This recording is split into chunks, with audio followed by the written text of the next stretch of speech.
Hallelujah. Póngame. Praise the Lord. Praise Gloria Jesus. a Dios. Amén. Aleluya. Hallelujah. Señor es bueno y digno de ser exaltado, glorificado sea tu nombre, Señor Yes. Cristo.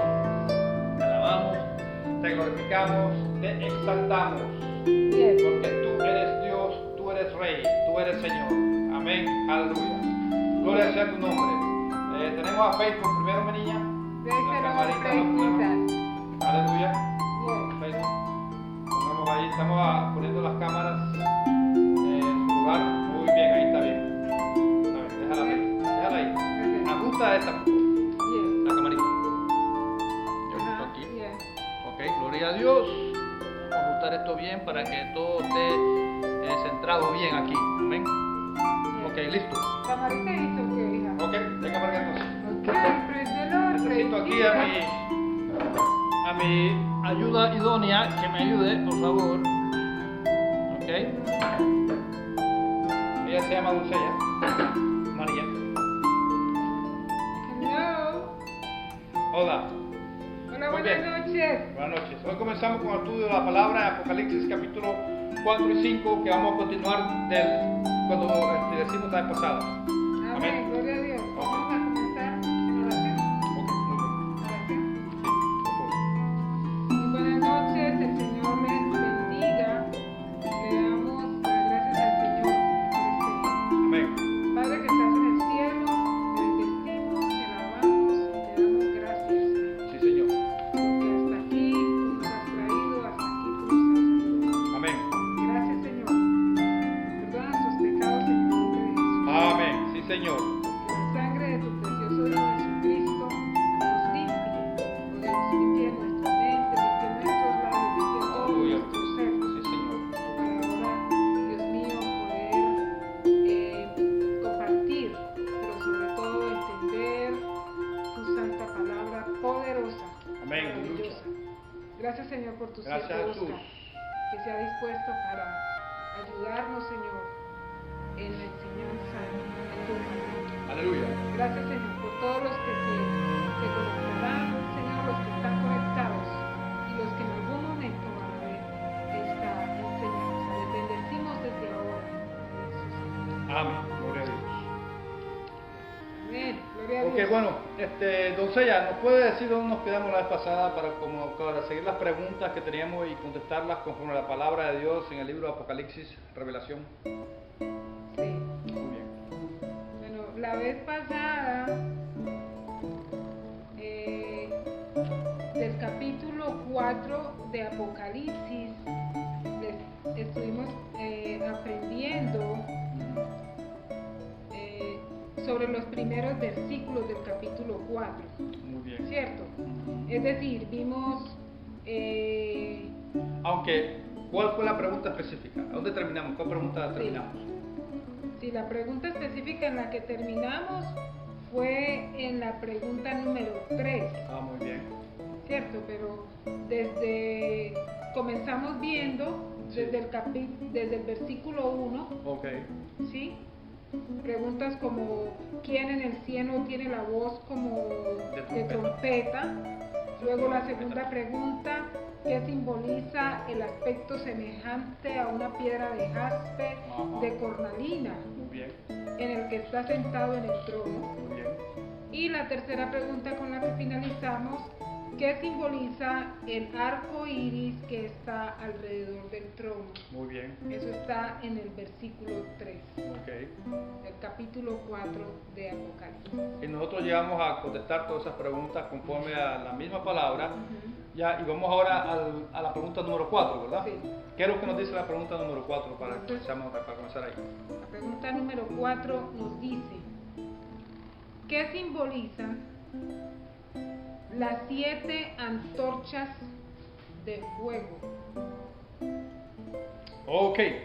¿Y eso está en qué versículo? Eso está en el versículo 5 Del capítulo. 4. Ok, muy bien. Entonces lo que vamos a hacer es leer ese versículo, ¿verdad? ¿Puede usted buscar Apocalipsis, por favor, y léame el versículo 5 del capítulo 4 Sí. para poder contestar esa pregunta conforme a la escritura misma? capítulo 4, versículo 5. Sí. Dice así. Dice, del trono salían relámpagos, estruendos y truenos. Delante del trono ardían 7 antorchas de fuego, que son los 7 espíritus de Dios. Muy bien. Ok, y entonces nos deja saber qué simbolizan las 7 antorchas de fuego. Bueno, la respuesta está en el mismo versículo, ¿verdad? ¿Qué nos dice al final de ese versículo? ¿Qué nos dice? Entonces nos dicen que... oh, wow, me corchaste. Vaya al versículo 5. Sí, en el versículo 5. La segunda parte del 7 antorchas de fuego, que son los 7 espíritus de Dios. Muy bien, entonces ahí tenemos la respuesta a esa pregunta de qué representan esas 7 antorchas o esas 7 lámparas. También lámparas, 7 lámparas exactamente de fuego, lámparas de fuego que estaban ardiendo delante del trono, las cuales son los 7 espíritus de Dios. Ok, una cosa interesante aquí es que está hablando de 7. Sí, porque es decir, nosotros comúnmente conocemos que Dios es espíritu y los que le adoran en espíritu es necesario que le adoren. Bueno, pero es decir, aquí en este caso, yo lo que quiero decir es que nosotros conocemos que Dios es espíritu, ¿cierto? Sí. No conocemos eso de que Él es 7 espíritus, solamente conocemos de que Él es espíritu. En su esencia, sabemos que la esencia de Dios es trino. En otras palabras, también, que Dios es trino en su esencia, significando que son 3 personas, un solo Dios. Sí. Padre, Hijo y Espíritu Santo. Amén. Entonces, nosotros estamos viendo la perfección de la esencia de Dios en su Trinidad. ¿Ya? Entonces, estamos viendo al Padre que se acaba de describir como que está sentado en el trono y que tiene Juan está tratando de explicarnos, de escribir algo indescribible, ¿ya? Y eso es de que el que está sentado en el trono tiene un aspecto resplandeciente, brillante, y entonces lo compara a una piedra preciosa. Amén. Que es la cornalina, cornalina y el jaspe. Ya, eso es lo que vemos ahí, cómo él está tratando, Juan, de describir lo indescribible. Y de esta manera es como se puede presentar en esta visión. Entonces vemos la persona del Padre sentada en el trono, ya la persona del Hijo se ha mencionado y se mencionará en el siguiente capítulo como el Cordero sacrificado, que vemos ahí. Claro que ya la persona del Hijo de Dios, que es nuestro Señor Jesucristo, ya se ha presentado al principio de la visión a Juan, al que está caminando entre las 7 lámparas de fuego. Ahora, estas 7 lámparas de fuego, en respecto específicamente aquí, se está dando a entender que dice aquí que son los 7 espíritus, ¿verdad? 7 espíritus de Dios. De Dios, los 7 espíritus de Dios. En otras palabras, cuando se habla de 7 espíritus, no es que hay 7 espíritus en sí, sino que se está hablando de la perfección, 7. De la perfección de Dios, espíritu. En otras palabras, el Espíritu Santo. Lo que estamos viendo aquí es el Espíritu Santo en su perfección, como 7. Es por eso que está hablando de 7 aquí, en este sentido. Es interesante porque 7 aparece por todos lados en la Biblia, y lo hemos estado mencionando en respecto a eso, porque Dios usa este número específicamente como el número de perfección en todo lo que hace. Ya, solo quiero darles una conexión en Zacarías, el profeta Zacarías, que el profeta Zacarías en el Antiguo Testamento, en las profecías que hacía, y sabemos que Zacarías fue un profeta que daba profecías, también él vio visiones, Dios le mostró visiones tremendas, y una de las cosas que vemos en las visiones del final de los capítulos de Zacarías es de que Dios le dio una visión aún del milenio, cuando Cristo iba a estar reinando aquí en la tierra. Es interesante cómo podemos ver de que en estas partes de las visiones de Zacarías, por ejemplo, el capítulo 14, se habla sobre lo que va a pasar y cómo va a estar establecido y el reinado de Jesucristo, el Mesías, en el milenio. Pero bueno, en Zacarías capítulo 3, versículo 9, dice así, se lo voy a leer. Porque he aquí, aquella piedra que puse delante de Josué, sobre esta única piedra hay 7 ojos. he aquí, yo grabaré su escultura, dice Jehová de los ejércitos, y quitaré el pecado de la tierra en un día. Capítulo 3, versículo 9 de Zacarías, está hablando a Josué, que es el sacerdote de aquel tiempo, ya que está después de la cautividad babilónica, y están reconstruyendo el templo. Y vemos aquí que ahora hay también esta visión que se le da a Zacarías y está viendo a Josué, y en esto ahora se está hablando de una piedra que hay 7 ojos. Otra vez el 7, pero aquí son ojos ahora. Vamos a ver 7 ojos también, el cordero que tiene 7 ojos y 7 cuernos, que está en el capítulo 5. Ese mismo cordero sabemos que representa al Hijo de Dios, a Jesucristo. Jesucristo es ese cordero y tiene 7 ojos y 7 cuernos. Ahora, los ojos se están refiriendo, como siempre, en respecto a saberlo todo en perfección, conocimiento en perfección. En otras palabras, el atributo de Dios como omnisciente. Omnisciente, que lo sabe todo o que tiene conocimiento ilimitado, y es la perfección del conocimiento. Y es por eso que esta piedra se está refiriendo a quién más, al pimpollo. Bueno, yo tengo una versión antigua, la versión 1909 de Reina Valera, que tiene palabras que no se usan hoy en día, pero me gusta esas versiones antiguas. Entonces pimpollo es la rama o es el renuevo. En la versión más moderna, ese renuevo está hablando del mismo Mesías, del mismo Señor Jesucristo, Dios Todopoderoso en carne y sangre, que vino, claro, que tomó forma de humana para salvarnos. Así que vemos esta piedra que tiene estos 7 ojos, en otras palabras, es aún la piedra angular donde todo está, o en otras palabras, el fundamento que Pablo habló en 1 Corintios capítulo 3, versículo 10 y 11, donde dijo que ninguna fundación puede ser puesta sino la que ya se ha puesto, que él mismo como un arquitecto perito ha puesto, que es Jesucristo como la fundación, y esa fundación está hablando respecto a Jesucristo y lo que él hizo en la cruz para nosotros, para la salvación de nuestras almas. Ya, entonces vemos que esa es la piedra, tiene 7 ojos, conocimiento en perfección. Amén. Y ahora conectándolo con el capítulo que sigue en Zacarías, capítulo 4, y es el versículo 10, dice: porque los que menospreciaron el día de las pequeñeces se alegrarán y verán la plomada en la mano de Zorobabel. Zorobabel ahora es el gobernador de ese tiempo de Jerusalén. Primero se mencionó a Josué, que era el sumo sacerdote, y ahora se está mencionando a Zorobabel en Zacarías.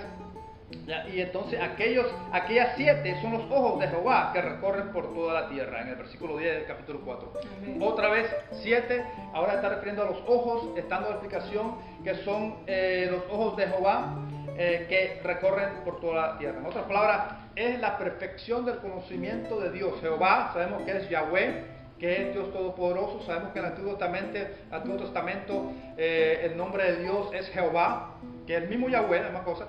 ¿Ya? Y dando a entender la esencia de Dios como trino, Padre, Hijo y Espíritu Santo. Yahweh es el Dios trino todopoderoso, aquí lo vemos en el Antiguo Testamento, y son los ojos. Otra cosa que vamos a ver es que cuando entremos a la próxima pregunta vamos a hablar sobre los seres vivientes que están alrededor del trono. Y estos tienen ojos por todos lados de sus alas. Otra vez, está hablando del conocimiento, de lo que se sabe. Dios, en otras palabras, nos está dando a entender que Él lo sabe todo, y hasta usa a sus seres angelicales para darle a entender todo lo que se sabe respecto a la grandeza, a la gloria de Dios Todopoderoso. Así que quería hacer esa conexión de Zacarías en respecto a 7, y como vemos que los 7 espíritus de Dios dan dando a entender que es el mismo Espíritu Santo en perfección de conocimiento. El Espíritu Santo de Dios Todopoderoso. La tercera persona de la Trinidad, en otras palabras. Amén. El Espíritu Santo de Dios todo lo sabe, todo lo conoce, todo lo ve. Bueno, en Corintios dice de que solamente el Espíritu de Dios puede entender las cosas profundas del Espíritu, o en otras palabras, el Espíritu de Dios. El Espíritu del hombre no puede, es limitado y no puede verdaderamente conocer las cosas. Pero el que tiene el Espíritu de Dios, entonces tiene entendimiento y discernimiento para poder ver las cosas espirituales del Señor. Y eso solamente son con los creyentes, con los que han dado su vida a Cristo como Señor y Salvador. El Espíritu Santo. Ok, así que aquí ya vemos en esta pregunta número 4 que son los 7 espíritus de Dios, el Espíritu Santo, de Dios en su perfección, porque está hablando de 7. Ya. Muy bien, entonces vamos a la próxima pregunta. Próxima pregunta, gloria a Dios. La próxima pregunta es, ¿cuál es la función y quiénes son los seres vivientes que están alrededor del trono? Ajá, ¿qué versículo es ese? Eso lo encontramos en el versículo 6. Muy bien. Apocalipsis capítulo 4, recuerden. Muy bien. Estamos en el capítulo 4. ¿Me puede leer el versículo 6, 7 y 8 para dar la descripción de quiénes son estos seres vivientes, por favor? Sí. Entonces, versículo 6 dice así: y había algo parecido a un mar de vidrio, como de cristal transparente.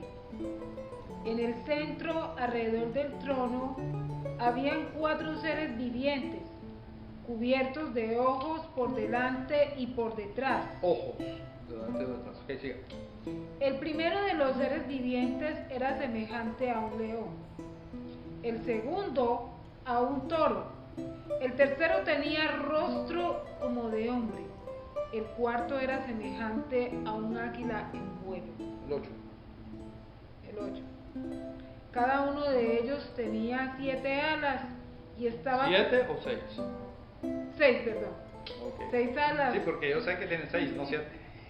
Ok, sígame. Cada uno de ellos tenía 6 alas y estaba cubierto de ojos, por encima, por debajo de las alas. Y día y noche repetían sin cesar: Santo, Santo, Santo, es el Señor Dios Todopoderoso, el que era, y que es, y que ha de venir. Aleluya, gloria a Dios. Muy bien. En esos 3 versículos podemos ver la descripción de los seres vivientes. ¿Ok? Estos seres vivientes, como podemos ver la descripción, parece que son como animales. ¿Ya? Pues sí. Porque la descripción que le está dando aquí Juan es respecto a eso. Para poder ver bien respecto a estos seres vivientes, cuál es la función y quiénes son. Sí, esa es la pregunta. Ajá, ¿y quiénes son ellos? Bueno, vamos a ver la función de ellos y vamos a ver quiénes son ellos también en este respecto. Sí, aquí. Vamos a hacer conexión con varias partes de la Biblia para poder ver bien sobre estos seres vivientes que estamos viendo aquí ahora mismo en estos momentos. Ya. Así que, primeramente, sabemos que estos seres vivientes, en mi traducción que tengo, que es la traducción antigua, dice animales, pero aquí dice, y en medio del trono, alrededor del trono, había 4 animales llenos de ojos delante y detrás. Claro, esta es una versión antigua. La mejor traducción sería seres vivientes, porque sí son seres vivientes. No son animales, a que la descripción vemos que hay rostros de animales, pero son criaturas angelicales, en otras palabras. Y para poder saber mejor, aún entender qué clase de criaturas angelicales son estas, vamos a ir, por ejemplo, a Ezequiel. Ezequiel también vio la visión de estos seres vivientes. El profeta Ezequiel estaba en Babilonia, estaba ahí en la cautividad babilónica. Estamos hablando al comienzo de la cautividad, que fue en el año 586, casi el año 600 antes de Cristo. Todo esto es antes de Cristo, ya. Y aquí fue cuando, y 586 le puedo decir, cuando ya fue el tercer golpe fuerte que dio el emperador Nabucodonosor, rey de Babilonia, contra Jerusalén para destruirla completamente y llevar muchos cautivos, exiliados a Babilonia, y allá iban a estar por 70 años, lo que el Señor había predicho por medio de sus siervos, los profetas, por causa del pecado de ellos en no seguir las órdenes, ni las reglas, ni los mandamientos del Señor, ¿ya? Y entonces ellos tuvieron que estar allá exiliados. Y el profeta Ezequiel fue uno de los que estuvo allá, y el Señor le permitió darle visiones. Y en estas visiones que él pudo experimentar, él vio estos 4 seres vivientes. Vamos a Ezequiel capítulo 1. ¿Okay? Y en Ezequiel capítulo 1, yo quiero que usted me lea, doncella, versículo, ¿qué versículo voy a leer ahí? El versículo, dígame qué versículo voy a leer ahí. 24. No, Léame el versículo, acuérdese, versículo del 1 al 11. O del 1 al 11. Vamos a ver específicamente la visión que Ezequiel vio en respecto a los 4 vivientes, que es ya más adelante en el tiempo de Juan, vimos la visión que él también ve estos seres vivientes. Hay unas diferencias mínimas entre la visión de Ezequiel y la visión de Juan, pero son estas criaturas vivientes que ellos han visto en visión. Léame del 1 al 11, por favor. Sí. En el día 5 del mes 4 del año 30, mientras me encontraba entre los deportados a orillas del río Quebar. Como ustedes pueden ver, estaba entre los deportados de Jerusalén y estaba el río Quebar allá en Babilonia. Los cielos se abrieron y recibí visiones de Dios. Así que aquí vemos que el Señor abrió los cielos y le mostró la visión esta. Similar como lo que Juan está experimentando aquí en esta visión de Apocalipsis. Y acordémonos que ha pasado un tiempo, ¿cuánto periodo? De Ezequiel a Juan, estamos hablando de casi 700 años. ¿Ya? Si Ezequiel estuvo en el año 586 viendo esta visión y Juan vio la visión en el año 95 después de Cristo, hagamos la suma, estamos hablando así, más o menos 700 años, ahí calculando. Siga. Habían pasado 5 años y 5 meses desde que el rey Joaquín fue deportado. En este tiempo, mientras Ezequiel, hijo de Buzi, estaba a orillas del río Quebar, en la tierra de los caldeos, el Señor le dirigió la palabra y su mano se posó sobre él. La mano de Jehová, que es la mano poderosa y fuerte sobre él, para él poder sostener y ver esta visión. Acordémonos, los siervos del Señor, cuando ven visiones, tienen que estar bajo el Espíritu de Dios. La mano de Jehová es similar a que el Espíritu de Dios, el Espíritu Santo, le puede dar fortaleza al siervo a poder ver la visión. Sigue. De pronto me fijé y vi que del norte venían un viento huracanado y una nube inmensa rodeada de un fuego fulgurante y de un gran resplandor. En medio del fuego se veía algo semejante a un metal recurgente. Sí.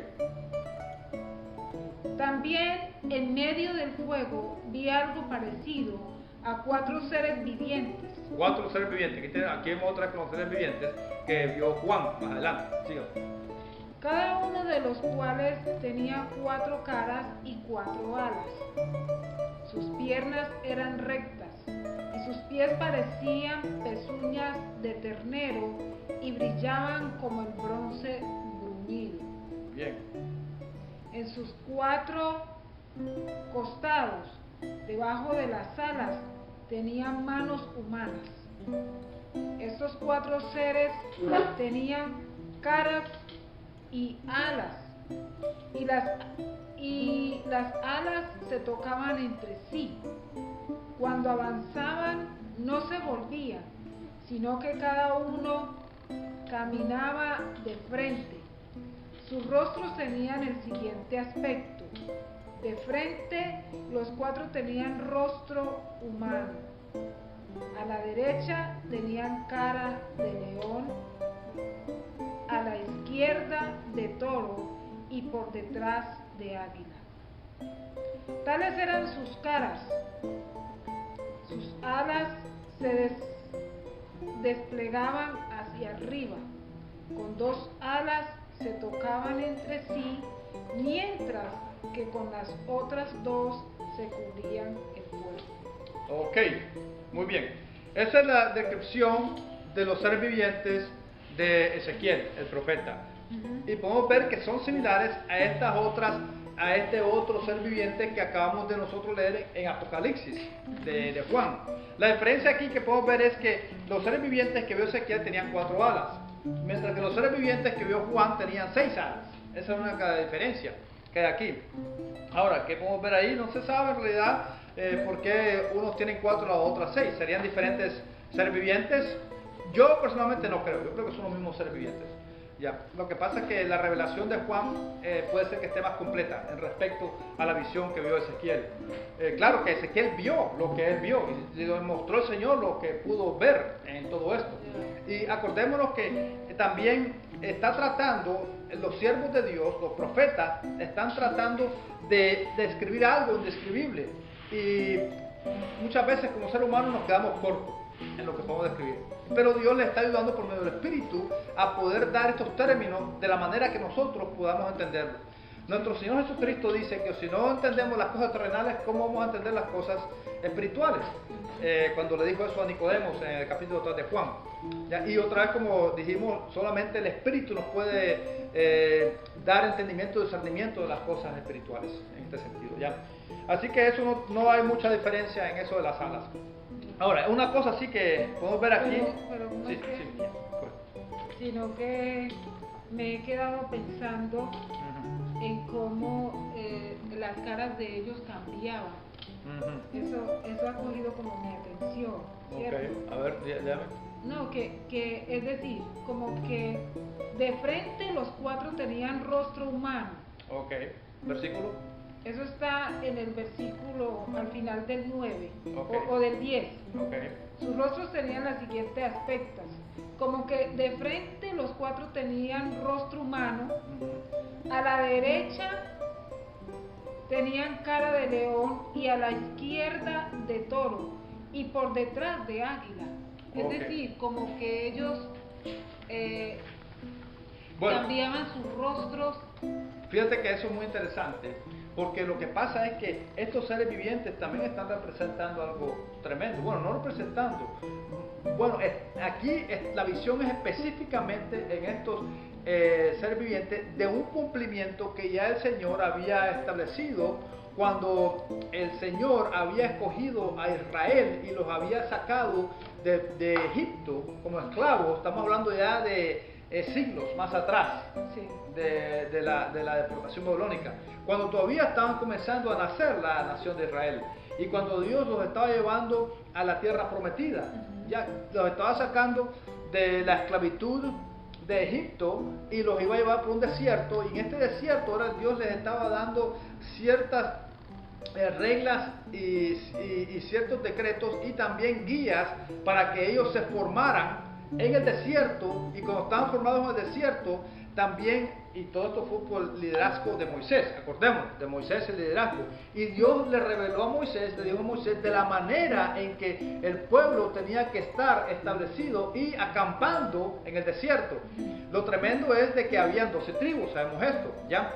Y entonces las tribus que estaban en el desierto estaban en campamento, y la manera que fueron distribuidas es que habían 3 tribus al norte, 3 tribus al sur, tres tribus al este y 3 tribus al oeste.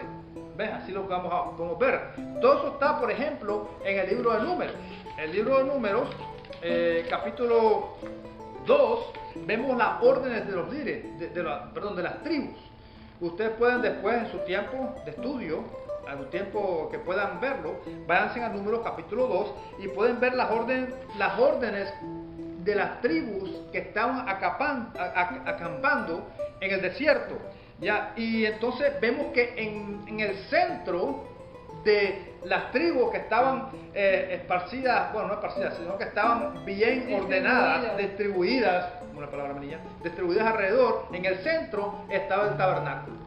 Dios le había dicho a Moisés que hiciera una tienda. Esta tienda era el tabernáculo, y en esta tienda es donde era el lugar santo de Dios, ¿ya? Y estaban los utensilios y estaban los muebles que Dios había dicho a Moisés cómo hacerlo. Esto lo vemos en el libro de Éxodo, todo esto. Y vamos a ver también una cita bíblica respecto a Éxodo. Es por eso que cuando nosotros vamos al libro de Apocalipsis, tenemos que entender mejor el Antiguo Testamento. Porque el libro de Apocalipsis, en realidad, es un cumplimiento de todo lo que el Antiguo Testamento ha hecho una figura o ha hecho un tipo. Entonces, el libro de Apocalipsis es el antitipo, el cumplimiento de todo aquello que se ha hecho en el Antiguo Testamento. Y claro, lo que el Antiguo Testamento siempre ha... entonces, todo esto que se hacía en el desierto, en el Antiguo Testamento, en respecto al campamento, siempre apuntaban al Mesías, a Jesucristo. al Señor Todopoderoso, ¿verdad? Entonces, cuando vemos este campamento y vemos de la manera que está distribuida y cómo Dios le dijo a Moisés que tenían que hacerlo y cómo el tabernáculo estaba en el centro, ya podemos ver que todo esto estaba conforme al patrón celestial. Todo lo que estaba en el Antiguo Testamento respecto al tabernáculo y a las tribus y el campamento de las tiendas de ellos, estaba todo conforme al patrón celestial, al templo de Dios en el cielo todopoderoso. Nosotros estamos estudiando Apocalipsis. Estamos viendo capítulo 4, en la estudio anterior pudimos ver la descripción de la visión de Juan, que está viendo ahora la gloria de Dios y el templo de Dios Todopoderoso. Y ahora que estamos describiendo esto, podemos ver en el Antiguo Testamento cómo todo eso que Dios le había dicho a Moisés era, por eso que tenía que ser todo meticulosamente como Dios le dijo que lo hiciera. ¿Por qué? Porque estaba representando el templo celestial de Dios. Es decir, toda esta descripción, todo eso que tú nos acabas de decir, sí. Bueno, parece que yo me estoy adelantando. Bueno, ok, muy bien, no importa, pero bueno, yo quiero que tú vayas al libro de Hebreos, capítulo 9, versículo 23. Quiero que usted me lea ese versículo, por favor. Vamos a ver Hebreos, capítulo 9, versículo 23. Acordemos, Hebreos es el Nuevo Testamento.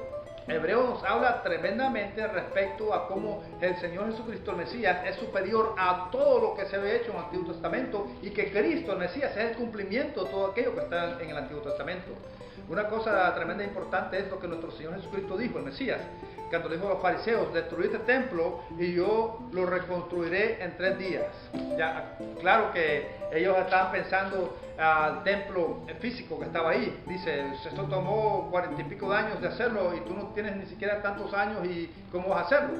Ya, y el Señor se estaba refiriendo a su cuerpo, en otras palabras, que es su cuerpo, que él mismo, que su persona, era el cumplimiento de todo aquello que se hacía en el templo judío. Ok, léame ahora versículo 23 del capítulo 9 de Hebreos. ¿Qué dice? Hebreos capítulo 9, versículo 23 dice así: así que era necesario que las copias de las realidades celestiales fueran purificadas con esos sacrificios, pero que las realidades mismas lo fueron con sacrificio superior a aquellos. Ok, muy bien. Ese es el versículo 23, ¿verdad? Sí. Como ustedes pueden ver, ahí está diciendo que las copias, ¿verdad? Pues puede ser que las figuras de las cosas celestiales fueran purificadas con estas cosas. Ya, en otras palabras, las figuras celestiales fueron purificadas con qué cosas, con lo que acabo de explicar en respecto a lo que se hacía en el sacrificio del tabernáculo y después más adelante en el templo judío. Todo los sacrificios, lo que el Señor Jesucristo dijo, todo eso que se hacía anteriormente representa a mí. Es por eso que él dijo, ese templo está apuntando a mí. Yo soy el cumplimiento de todos los sacrificios y todas esas rituales que se hacían en ese templo. Es por eso que ahora aquí nos está dando a entender eso. Fuesen purificadas con estas cosas, pero las mismas cosas celestiales con mejores sacrificios que estos. Y ahora estamos viendo esas cosas celestiales aquí en Apocalipsis.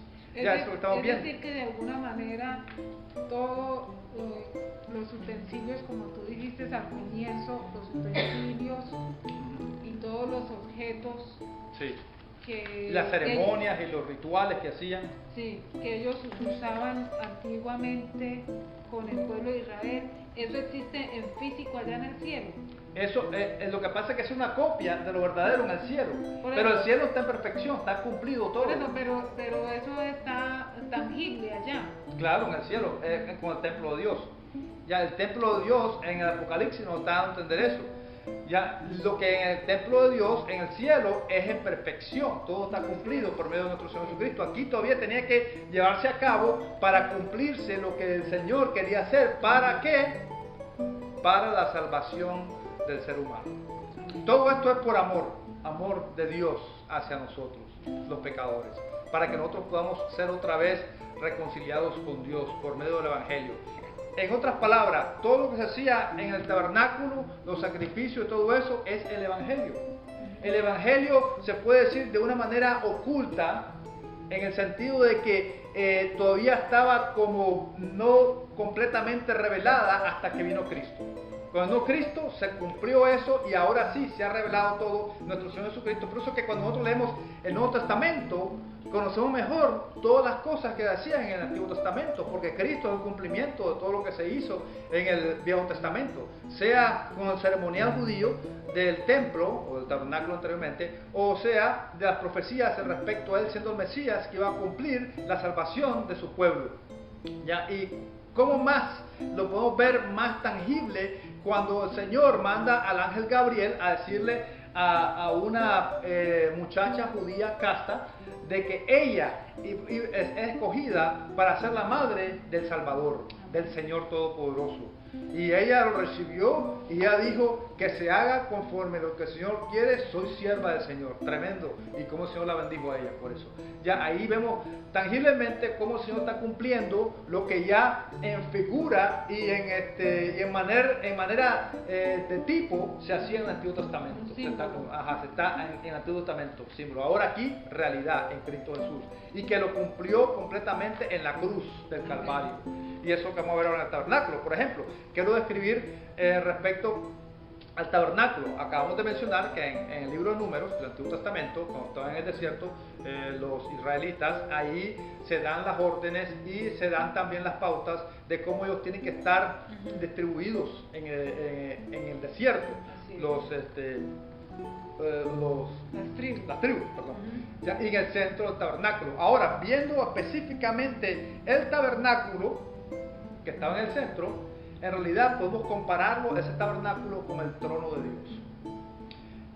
Acabamos de ver la descripción del trono de Dios por medio de la visión de Juan. Acordémonos que el trono de Dios tiene un arcoíris esmeralda, ¿se acuerdan? Verde. Y ese esmeralda arcoíris representa el pacto de Dios que está ratificado por medio de lo que Cristo hizo en la cruz para redimir otra vez a la tierra, renovarla. Un pacto de amor para renovarla otra vez y traerla toda su hermosura que Dios quiere que sea así, especialmente cuando se venga en el milenio y después del milenio por la eternidad. La redención que Dios hace por medio de Cristo Jesús. Y eso también lo vamos a ver en el próximo capítulo, que vamos a entrar después en la próxima pregunta, en respecto al Cordero de Dios que comienza a abrir los sellos, o que es digno de abrir los sellos. Vamos a ver eso, vamos a explicarlo, pero eso sería en la próxima enseñanza, porque no nos va a dar tiempo ahora mismo. Solamente estamos tocando un poquito respecto a cómo el Antiguo Testamento y cómo en el tabernáculo representaba lo que estamos viendo aquí en respecto a los seres vivientes y cómo está representando el trono de Dios en el cielo. Así que vemos que eso, por ejemplo, el trono de juicio se puede decir en el versículo 5 que leímos que había en Apocalipsis, que dice que había, versículo 5, y del trono salían relámpagos y truenos y voces. ¿Qué podemos ver ahí? ¿Qué nos viene a la mente ahí? Nos puede dar que de ahí nos recuerda del monte Sinaí. Cuando el pueblo de Israel llegó al monte Sinaí y el Señor bajó, descendió, se puede decir, con una nube fuerte, oscura, con truenos, estruendo, con una voz fuerte, grande, que no podían ellos ni siquiera poder seguir oyendo, una voz de trompeta, un chofar, o una trompeta que ellos no podían poder seguir escuchando, y tuvieron tanto miedo que le dijeron a Moisés que él hablara por ellos, porque o si no morían ellos, de la manera que en este monte que parecía que iba a explotar y que estaban saliendo truenos y voces y relámpagos y todo esto que estaba pasando, ¿verdad? Entonces todo el pueblo tuvo miedo, y es por eso que ahora ellos pidieron que más bien Moisés sea el intermediario entre el pueblo y Dios. Y ahora es por eso que después Dios usó a intermediarios o usó a profetas, a siervos para hablarle al pueblo de Dios. Porque el pueblo mismo rechazó de que Dios le hablara, claro, porque el pueblo no estaba bien, estaba mal. Y el Señor dice que si hasta un animal se acercaba más donde no tenía que ir, era ahí mismo al momento muerto. El Señor lo partía con un rayo, se acababa. Y es por eso que ellos tuvieron miedo en todo eso. Así que eso nos recuerda al trono de juicio respecto a estos relámpagos, a esta voz fuerte de trompeta, ¿ya? Y a los truenos. ¿Ya? Entonces ahora, también vemos que hay leímos que hay un mar de cristal, ¿no? ¿Ya? Había un mar de cristal delante del trono, en el 6, y delante del trono había como un mar de vidrio semejante al cristal. ¿Ya? Este mar de cristal no está ocupado ahora mismo, no vemos nadie ahí. Pero más adelante, en el capítulo 15 de Apocalipsis, vamos a ver que van a estar los mártires del Señor en este mar de cristal, que los mártires que han salido del periodo de la tribulación, ya, y que han cogido la victoria, conquistado contra la bestia. Ya, eso es otro, acordémonos que tuvimos ya estudios sobre esto en el capítulo 13 y 14 de Apocalipsis. Lo que pasa es que ahora estamos yendo aquí atrás para poder comenzar a ver ya la visión de Juan cuando comenzó todo esto y cuando comienza la tribulación, el tiempo de la tribulación, que es la semana 70 de Daniel. Ya, y vemos que estos mártires están con arpas cantando ya la canción de Moisés. Es por eso que vemos que es la canción de Moisés. Acordémonos que estamos hablando de Moisés, aquel que Dios usó, aquel siervo, para llevar a cabo cómo establecer el tabernáculo, que era una figura de Cristo Jesús, todo esto. Y lo que se iba a cumplir aquí en Apocalipsis. Ya estaban cantando la canción de Moisés y del Cordero. Eso está en el capítulo 15, 2 al 3. Que eso después más adelante podemos ir a esas partes, pero ahora mismo como referencia, que más adelante se va a ver este mar de cristal. Es como un salmo que hay en... Sí, eso está ahí, eso ya uno después puede entrar al capítulo por leerlo. Ahora, también nos recuerda en el tabernáculo, como el tipo del Antiguo Testamento, del mar, el mar de bronce, o que había como una gran gigantesca tina de bronce llena de agua, ¿ya? Y que estaba en el templo de Salomón. Eso está en Primera Reyes, capítulo 7, 23 y 45, ¿ya? Y este mar que podemos ver, aquí lo vemos ahora en gloria, en el trono del Señor, pero cuando lo vemos en el Antiguo Testamento, estamos viendo que nos están dando a entender que simboliza algo tremendo. Y significa, porque acordamos que los sacerdotes en el templo, antes de ir al tabernáculo, como siempre en el templo, ellos tenían que lavarse primeramente para entrar a hacer su oficio al lugar santo del Señor. Eso estaba fuera, entre el lugar santo y el altar de sacrificio. Entonces el sacerdote, y para entrar adentro del templo, por ejemplo, si era en el día de la expiación, en el cual el sumo sacerdote tenía que llevar la sangre del cordero sacrificado, bueno, eran los chivos, un chivo sacrificado, si tenía que llevar la sangre del chivo sacrificado en el día de la expiación, eso está en Levítico capítulo 16, ya tenían también que lavarse en el mar. En el mar era, ¿sabes? Esa gran... Una alberca, una tina de bronce, ¿ya? Y entonces tenía que lavarse con esa agua como purificándose. El agua siempre era un símbolo de purificación, y después entrar al lugar santo para poder ministrar. Así que este mar de vidrio, este mar de cristal representa eso. Y lo que verdaderamente representa lo podemos ver en Tito, capítulo 3, versículo 4 al 7. Léame por favor el libro de Tito, porque aquí podemos ver el cumplimiento, podemos decir lo que representa este mar. Se dice mar en la escritura, ya. Este mar o esta agua que estaba ahí para limpiarse o purificarse de los sacerdotes. Tito 3, léame de 4 al 7. Ok, el versículo de 4 al 7 dice: pero cuando se manifestaron la bondad y el amor de Dios nuestro Salvador, Él nos salvó, no por nuestras propias obras de justicia, sino por su misericordia. Pues usted puede ver una cosa, perdón, niña, está hablando no de nuestras obras, sino por la misericordia de Dios, está hablando del mérito de Dios, no nuestro mérito. ¿Ya? Y cuando se manifestó, en otras palabras, aquí está el cumplimiento, está hablando de Cristo Jesús. Siga ahí. Amén. Nos salvó mediante el lavamiento, de la regeneración, y de la renovación por el Espíritu Santo, el cual fue derramado abundantemente sobre nosotros por medio de Jesucristo nuestro Salvador. Amén. Ahí vemos que es el lavamiento de la regeneración. Este lavamiento de regeneración es lo que simbolizaba este lavadero que estaba entre el templo del lugar santo y el altar de bronce. ya representaba esto. Y hasta podemos dar el simbolismo del bautismo también en este sentido. Claro que aquí vemos que el Espíritu Santo es el agua viva que nos limpia. Y todo va en relación con Juan capítulo 4, cuando el Señor Jesucristo le habla a la mujer samaritana, que dice de que el agua que Él va a dar es agua que la coja, dice que va a ser agua, fuente de agua viva. Ajá, que la beba, va a ser agua que va a saltar para vida eterna, como una fuente de vida eterna. Es el Espíritu Santo, claro, que estaba dando a entender ahí. Y vemos cómo aquí vemos la representación del Antiguo Testamento y cómo el cumplimiento del Nuevo Testamento da el significado de todo esto. Y así que podemos ver que ese es el lavatorio, el mar que había ahí respecto al lavamiento de la regeneración por medio del Espíritu Santo. Amén. Sí, vemos eso. Ahora, el trono corresponde con el propiciatorio. El propiciatorio está en el arca del pacto. Eso estaba en el lugar santísimo del tabernáculo.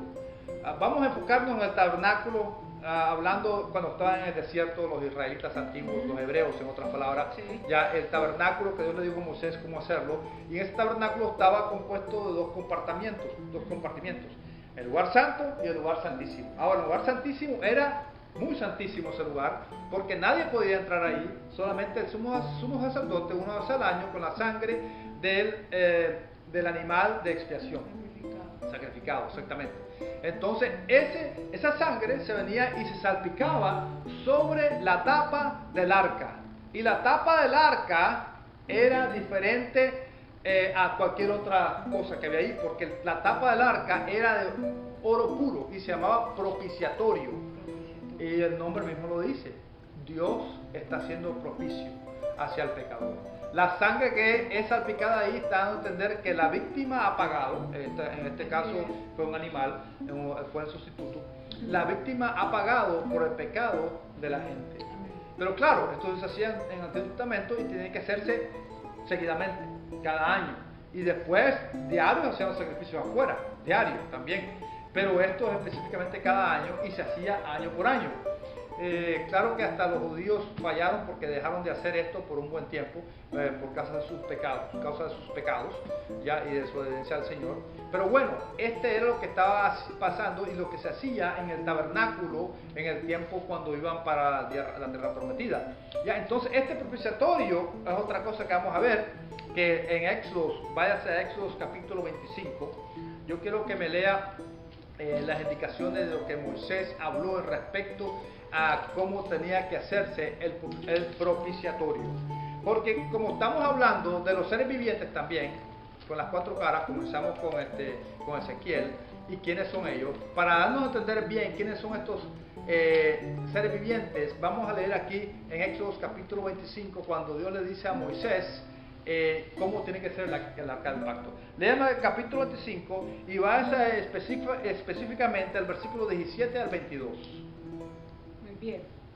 Haz un propiciatorio de oro puro. Ahí está, propiciatorio de oro puro. Esa es la tapa del arca del pacto. De 1 metro con 10 centímetros de largo, por 70 centímetros de ancho. 1 metro, casi 3 pies. Así vamos. Sí. Vamos así vamos. Porque siga. 3 pies. Ajá. 3 pies. Casi 3 pies, 3 y un poquito más de unas cuantas pulgadas. El metro.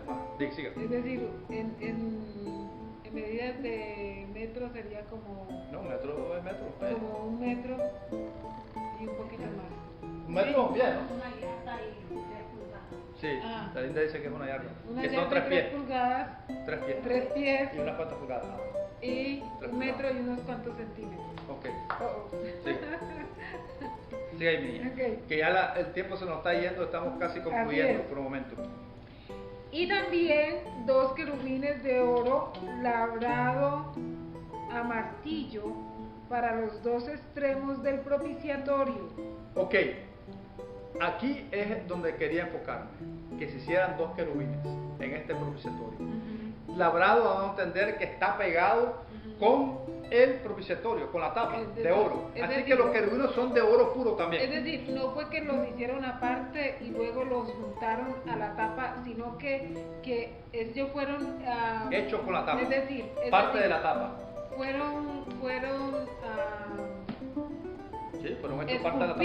Ajá, en la misma tapa. Exactamente.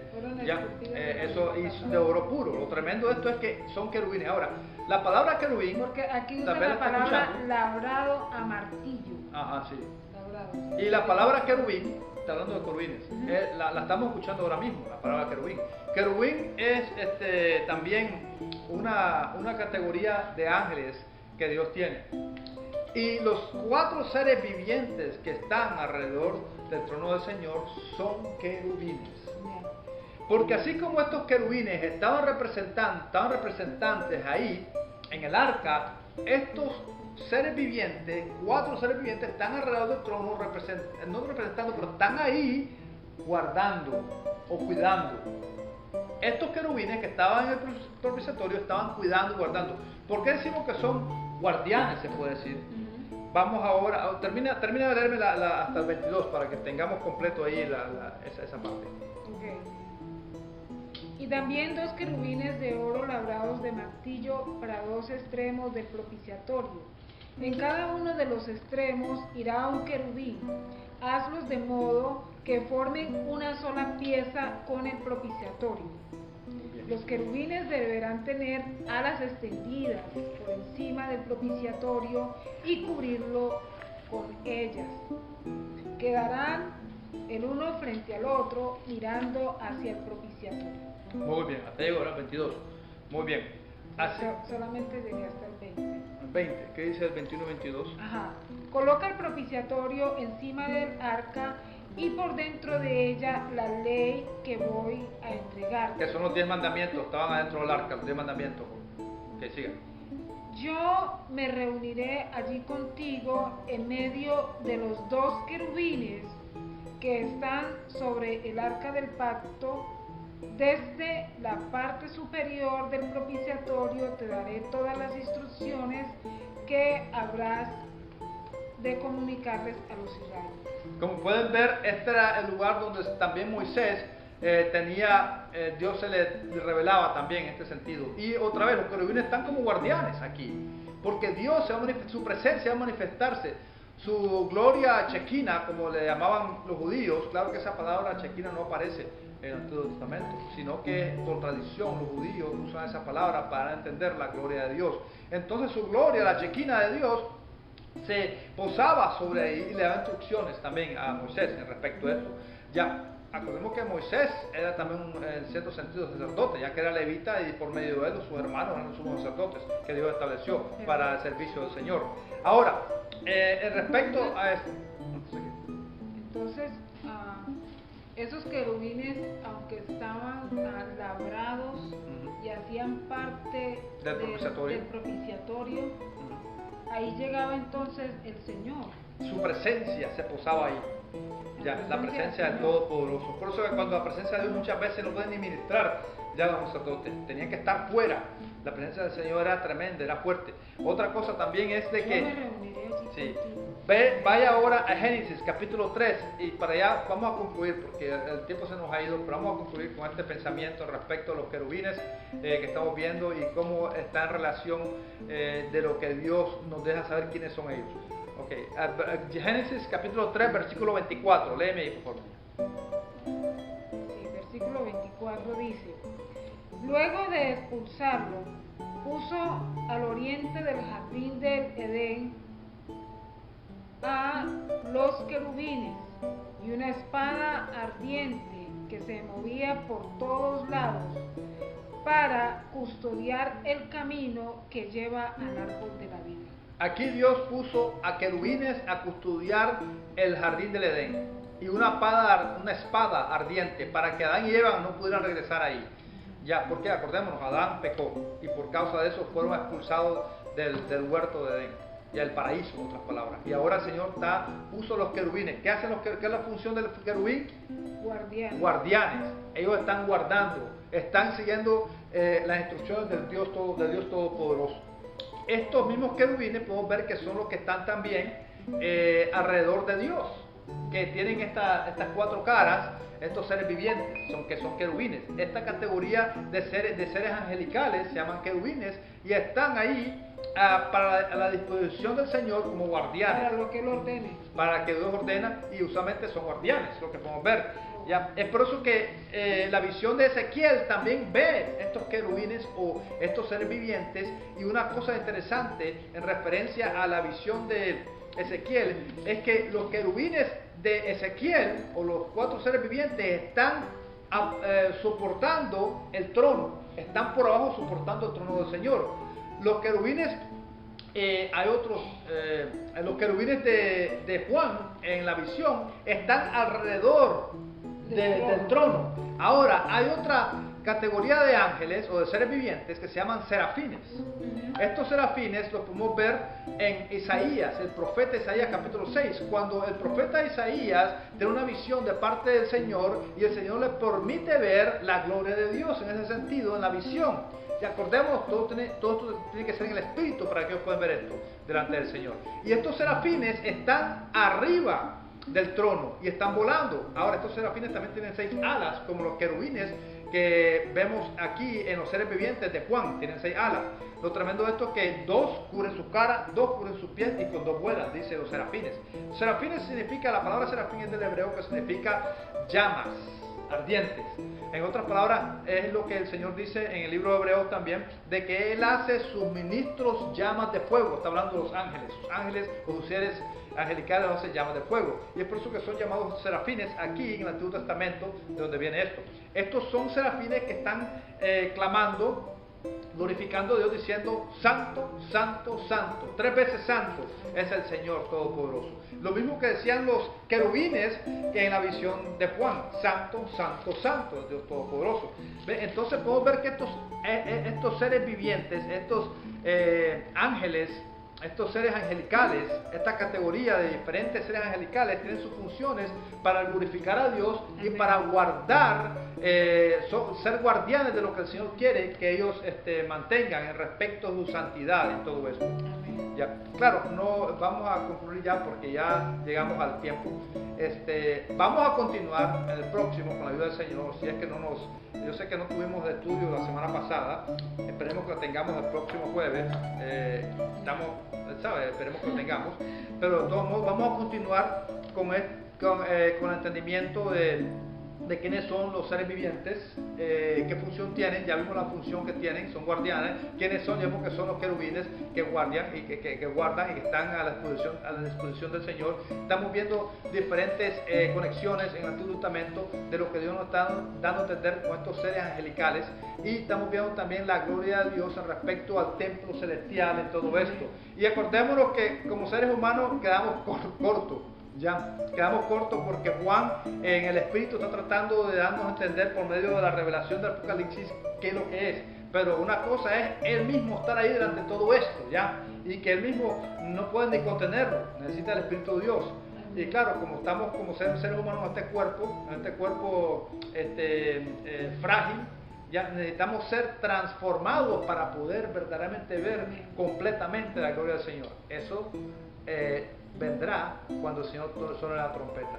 Cuando Él suena la trompeta y seamos transformados en un abrir y cerrar de ojos. Esto es, o si eres un hijo de Dios, o si eres un creyente, o si verdaderamente has creído en Jesucristo como Señor y Salvador. Porque o si no, no vas a poder verlo. Y es triste, porque la gente que no conozca a Cristo va a tener que pasar por el juicio terrible del Señor. Acordémonos, aquí en el trono hay relámpagos, hay truenos, estruendos, es fuerte el juicio y rayos del trono del Señor. Solamente los que son transformados pueden alabar. Ahí vemos a 24 ancianos con coronas de oro, que ellos están alrededor del trono, están alabando al Señor. Esta también vamos a ver sobre quiénes son esos ancianos, esos 24 ancianos con coronas de oro también. Ok, muy bien, gloria a Dios. Aquí concluimos. Mi doncella, ¿qué nos puede decir? Bueno, gracias Oscar, gracias por esa disposición para poder ayudarnos a entender un poquito La palabra del Señor. ¿No? Sí, todo esto tan maravilloso, tan extraordinario que tiene este libro del Apocalipsis, ¿verdad? Sí. Y cómo pues podemos juntar las dos cosas o fusionar Antiguo Testamento con Nuevo Testamento, pero me voy a ir a preparar lugar para ustedes. Amén. Me voy a ir a preparar lugar para ustedes porque quiero que donde yo esté, ustedes también estén. Amén. Amén. Gloria a Dios. Y con esto nos vamos. Así es. Con el sonido del shofar.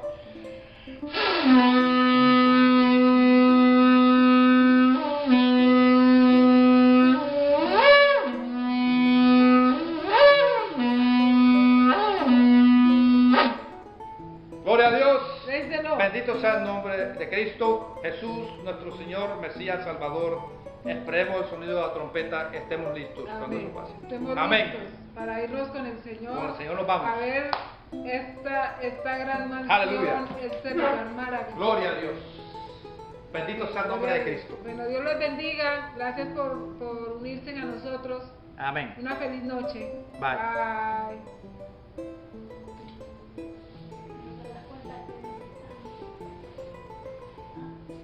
La doncella sabe.